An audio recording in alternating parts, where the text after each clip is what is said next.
particular area of Compton, like a particular street area, and the Crips are from different areas, but often, you know, the streets might be even like fighting with each other, because the streets are also broken down into different areas of the gangs. Like there's the Fruit Town area, there's, you know, lots of different areas that you can actually see on these maps. And Reggie Wright Sr., who we see here, was really the gangs officer who was dealing with the gangs at the height of the wars that were often related to the sale of crack cocaine, that sort of thing. Who dealt with hundreds and hundreds of homicides. And, it was... You doing okay? Yeah, I'm sorry to hear about your brother. I'm sorry to hear about your brother. Somebody told me about that. I didn't even want to believe that.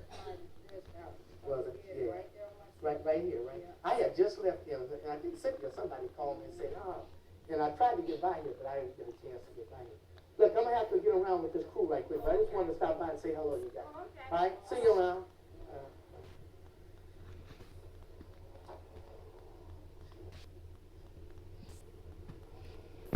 Bye. This house here is known for a lot of activity that used to happen, a lot of shootings and stuff that occurred over here. These guys here are mostly claim a mob PIRU group, and they would get into it with this Santana Block Crip group this all the time. And the young lady I just talked with, she's the mother of some of you. She done lost a brother and a son to that violence, right? And a lot of guys used to frequent this particular location. That's why I came by to say hello to them. Oh yeah, it's quite.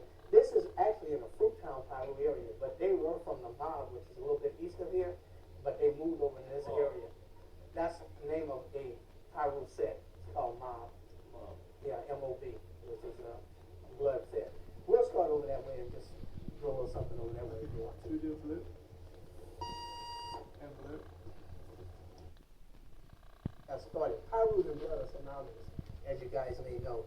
I was telling you that red color that they adopted coming basically from Centennial High School, but when they had to come up, the PIRUs, when they had to come up with a buzzword, sort of say, what better word to identify with violence and something red than blood?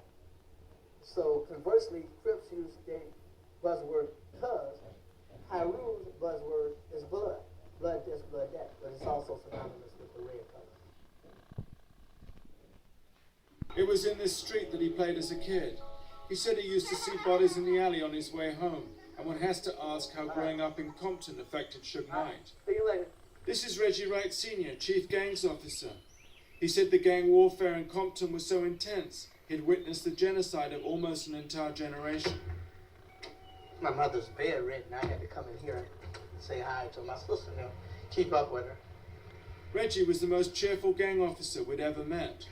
So you said the mob started here. It was... Well, actually, this house right here to my right is one of the leaders of it. Used to live. These kids, these are the good guys on the street. They don't get in any trouble, right, guys? Turn your butt right. I act like you don't want to be seen. Any other time, you right out here, right out the front. Let them see what the good guys look like from the neighborhood. How you doing, man? All right. These are some of the kids that live over here. But quite frankly, the guy in the yellow, his dad is one of the original mob PIRUs. And matter of fact, his dad was present that night at the casino when they had that incident. Tupac. Because he worked with Suge when the McDonald's. So. Tupac's murder caused massive gang warfare in Compton between the PIRUs, and death row explanation of events was that Biggie and Bad Boy were aligned with the Crips, whereas Suge Knight, Tupac, and Death Row were with the PIRUs. Gang loyalty is the most important thing in Compton. To be called a snitch is to be as good as dead. Suge Knight lived over this area here, over on this side of town. He never really claimed any particular gang or something because he was into football at the time and going up. But the guys he grew up with, and the gangster type guys, are guys from this mob area over here. And naturally, when he got into his business and started the Death Row label, a lot of those guys wanted jobs from him and wanted to identify with him. And he hired them to work along with him. Tupac, when he became part of Death Row, a lot of the guys that were doing work with Death Row are more or less part of the Death Row entourage came from this area here. So naturally, when Tupac was killed, these guys, you know, took offense to that. And that's when we had the retaliation. After Tupac's murder, there were over 20 shootings in Compton over a 10-day period between the PIRUs associated with Death Row and the Crips.